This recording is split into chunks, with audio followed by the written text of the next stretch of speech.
ایک آدمی کو چپکے سے کہا تھا کہ 30 ابھی دے دیں گے 30 کروڑ، باقی جتنی آپ دیتے ہیں، یہ جو سینیٹ کے الیکشن ہو رہے ہیں، ہم پیسہ ہم نے لینا ہوتا تو ہم ISI والوں سے لے لیتے. یہ ایک ایک ووٹ پہ 90 کروڑ میں مولانا صاحب کوکر صاحب اور یہ ہمارے ترجمان، یہ ساتھ سمیت 90 کروڑ روپے ہم کہاں خرچ کریں گے؟ 90 کروڑ مجھے ملتا، 90 اس کو ملتا، 90 اس کو ملتا، 90 ان کو ملتا، کتنا 99 ملٹیپلائڈ بائی 5، 4 ارب روپے ہماری نسلوں. بابا باڑ میں جائے، زہر ہو ہمیں بات یہ یہ تماشے ہوں گے، لوگ بربادیاں کریں گے. بات یہ ہے ہم نے اس ملک کو بچانا ہے، اس ملک کو چلانا ہے. ان سے بھی ہماری ریکویسٹ ہے، افواج پاکستان سے بھی. میرے پاس چونکہ اس نے غلط میرے پاس آیا، میں نے ذکر کیا تھا، لوگ نام نہیں لیتے، میں مجبور ہوں. Faisal Naseer, he was the general جس نے تمام الیکشن مینیپولیٹ کیا، تمام الیکشن اس نے مینیپولیٹ کیا، اربوں روپے ادھر ادھر کر کے. رات کو 2 بجے میرے پاس، میں غریب آدمی، میرا چھوٹا سا مکان ہے، بڑا ہوگا، بہت بڑا ہو جائے گا، غم نہ کریں. آیا تھا، میں نہیں سمجھا کہ اس نے کیا کہا. آرام سے چائے پی اور نکلتے ایک ساتھی کو ٹویٹ کیا کہ ان کی ساری چیزیں میں چھین لوں گا. اور وہ نے میری والی سیٹ پہ اس لیے انکار کیا، اس نے کہا بوڑھا آدمی ہے، شریف آدمی ہے، میرے پاس پستول ہے، یا اس سے میری جان لے لو یا میں خود جان لے لوں گا، میں محمود کا سیٹ نہیں کر سکتا. باقی میری 4 سیٹیں ان کا نام لے لوں گا. طارق انصاف کو دے دی، اس نے جیب میں ڈال دی. پارٹی ہماری 4 سیٹیں، چمن کی 2 سیٹیں اور پشین کی 2 سیٹیں. سب کو پتہ ہے کہ بس وہ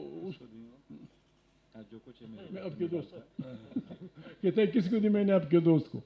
اس طرح ہم نہیں کریں گے. ہمیں یہ اخلاقیات ہونی چاہیے، ہمیں یہ اخلاقیات ہونی چاہیے. خدا نخواستہ اگر گوہر کے ساتھ، میرے وقت کے سر کے ساتھ، کسی اور آدمی کے ساتھ، کسی ہمارے سندھی بھائی کے ساتھ کچھ ہو اور میں اس کا مالی غنیمت لوٹوں، یہ ظلم ہے. ہمیں یہ کام نہیں کرنا چاہیے. یہ کہتے ہیں ان پارٹیوں سے مذاکرات ہونے سے، میں نے کہا آپ کریں بسم اللہ. جن کی جیبیں آپ کی سیٹوں سے بری ہوں، ان سے آپ کسی سے توقع کرتے. البتہ ہماری طرف سے معافی کا اعلان ہونا چاہیے کہ آئیں اس ملک کو بچائیں. اور اس ملک کے بچانے کا واحد راستہ یہی ہے کہ یہ آئین ہوگا، الیکٹڈ پارلیمنٹ طاقت کا سرچشمہ ہوگی، وہاں سے پالیسیاں بنیں گی، وہیں خارجہ اور داخلہ اس کا تماشا ہوگا. میں ریکویسٹ کرتا ہوں پاکستان کے کابرین سے کہ ہمارے بہت سارے مہاجرین یعنی ڈول نیشنلز کینیڈا میں رہتے ہیں، انگلینڈ میں رہتے ہیں، جرمنی میں رہتے ہیں. کل وہاں سے اگر آپ کے بچوں کو اس طرح پھینکا گیا، آپ کیا کہیں گے؟ وہ آپ سے کہیں گے کہ آپ نے افغانوں کو اس طرح نکالا تھا، تم بھی نکلو یہاں سے. افغانوں کے ساتھ ہمارا رویہ یہ مہاجرین کے اس سلسلے میں انسانی ہونا چاہیے، گزارا ہونا چاہیے. باقی اور میں کیا کہوں، یہ تو کہتے ہیں ہم تو شریف لوگ ہیں. 1935 ایکٹ کے تحت پاکستان کو چلایا گیا. نہرو نے، جواہر لال نہرو نے پارٹیشن کے بعد نئی آئین ساز اسمبلی کا الیکشن کر کے آئین نیا کر دیا.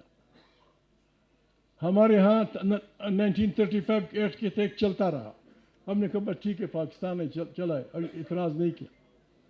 56 میں بنتے بنتے خراب ہوا، پھر مرچلہ لگا، پھر فلانا آئین، پھر فلانا آئین. یہ جو 73 کے آئین کی ہم وہ کر رہے ہیں، گور صاحب کنسٹیٹیوشنسٹ ہیں، یہ آئین متحدہ پاکستان کے لیے بنا تھا. ہم نے اس لیے اسے قبول کیا کہ بابا پاکستان ٹوٹ چکا ہے، اسی سے گزارا کر لو. اس کو بھی آپ نہیں چھوڑ رہے ہیں، پھر ہم کیا کریں گے؟ آئین نہ ہو، آئین کے دفاع کا ہم سے حلف لیا گیا، بلکہ آئین خود ان لوگوں کو غدار کہتا ہے، ان لوگوں کو آئین غدار کہتا ہے جو آئین کو وائلیٹ کرتے ہیں، آئین کو سسپینڈ کرتے ہیں، آئین کو رونتے ہیں. اور ان تمام لوگوں کو اس گناہ میں شامل سمجھتا ہے آئین جو ان کا ساتھ دیتے ہیں. ہم اس سلسلے میں مذاق بھی ہونا چاہیے. علامہ صاحب خفا نہ ہو، وہ خفا نہ ہو. کہیں کسی شہر میں جھگڑا ہوا تھا کہ ولغ ضالین یا ولضالین، جو غالین پڑھتا ہے وہ کہتے تھے وہ ٹھیک نہیں ہے، جو ظالین پڑھتا تھا وہ کہتا تھا وہ ٹھیک نہیں ہے. ایک میرے ساتھ چرسی کہیں بیٹھا ہوا تھا، اس نے کہا یا رب تیری مہربانی، نہ میں نے کبھی غالین کہا ہے نہ کبھی ظالین کہا ہے. ہم اس گناہ میں شریک نہیں ہوئے، نہ ہم نے کسی آئین کو توڑا ہے، نہ ہم نے کسی آئین کے ایبروگیٹر کا ساتھ دیا ہے. بس اس شرسی کی طرح رب العالمین اس گناہ سے ہمیں بچائے رکھ کہ ہم آئین کو توڑیں. البتہ یہ جہاد ہم کریں گے انشاءاللہ، بالکل یہ جہاد ہے. علامہ صاحب یہاں بیٹھے ہوئے ہیں. ظلم کے خلاف نکلنا، مظلوم کا ساتھ دینا، یہ حکم ہے دنیا کے پیغمبروں کا، یہ حکم ہے دنیا کے اچھے لوگوں کا. ہمارا ملک مشکل میں ہے، غربت انتہا کو پہنچ چکی ہے، ناانصافی کی کچھ وہ نہیں ہے، قتل و قتال عام ہو گیا ہے.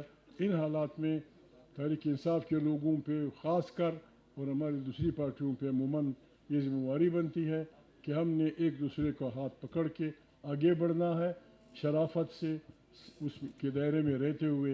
اور انشاءاللہ ہم میں یہ طاقت ہے انشاءاللہ کہ ہم کچھ بھی کر سکتے ہیں. We can do anything. God bless you all. بہت مہربانی. خدا حافظ.